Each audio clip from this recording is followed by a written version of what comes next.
Homework 12, Picturing Data, Video 4. Histograms.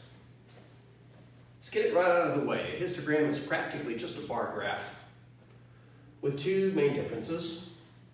First difference, it's usually for quantitative data, and that quantitative data is usually grouped. It may already be grouped, or you may have to group it yourself. I'll go ahead and tell you right now, there are two problems in the homework where they already give you the data grouped, and there are two problems where they give you the raw data, and you have to build the classes and count the frequencies before you begin. You know, like we did in the previous series of videos. And the other difference is visual, the bars touch. That seems like an insignificant difference, and honestly, if they didn't touch it still wouldn't lose any of its characteristics. The reason they touch is basically because when you have numbers, there are always numbers next to each other.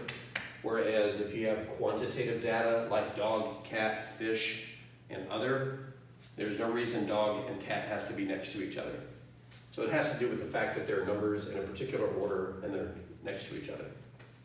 But anyway, to build a histogram, you practically do the same thing as in a bar graph.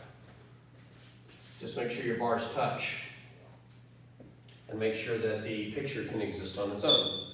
For example, our vertical, I keep saying vertical when I mean horizontal. Our horizontal axis is going to represent years of service. I'm sorry, I didn't describe what our data set was. We have some employees that have a certain number of years of service at a company. 24 employees have been there between 1 and 5 years. 23 between 6 and 10. 15 between 11 and 15. Here's the class I belong to at TJC. 3 between 16 and 20. And by the way, these are not TJC numbers, they're just numbers I pulled off of a homework problem. So we're going to label the horizontal axis with our classes, 1 through 5, 6 through 10, 11 through 15, 16 through 20, 21 through 25, and 26 through 30. Now, because these go all the way up to 24, I'm not going to put 24 marks, but I think I'll count by fives. 5, 10, 15, 20, and 25, and then just kind of estimate it.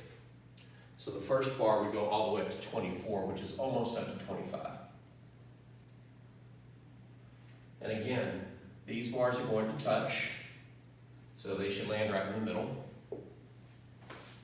The next bar goes up 23, so just a little bit lower. The next bar goes up 15, which is about here. And up 3, a real quick drop off. But then it goes back up to 6, which is about there. And then only one person's been there between 26 and 30 years. On the vertical axis, you should label it either, at the very least, generically as frequency, or something more specific like number of employees. Again,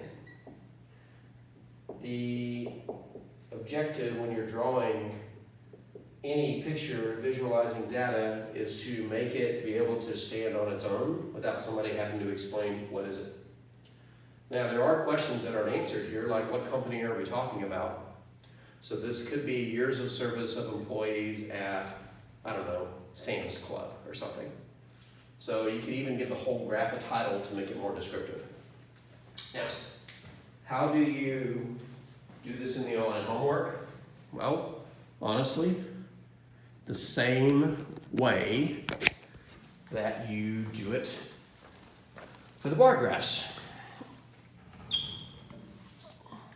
So you've got the setup where on the bottom along the horizontal axis, you already have all of your classes ready, and above them you have a box where you can either type the frequency.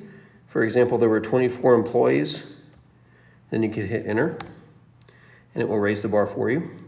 Or you can hover until the finger appears, click to grab it, and notice how the visual actually grabs it. The finger's not pointing anymore, and raising it however far you want. And then you can do that for all of them. So it's actually not that different than the bar graph, just it's for numerical data, usually grouped. It might already be grouped for you, it might not be. And the bars touch, so those are easy things to overcome.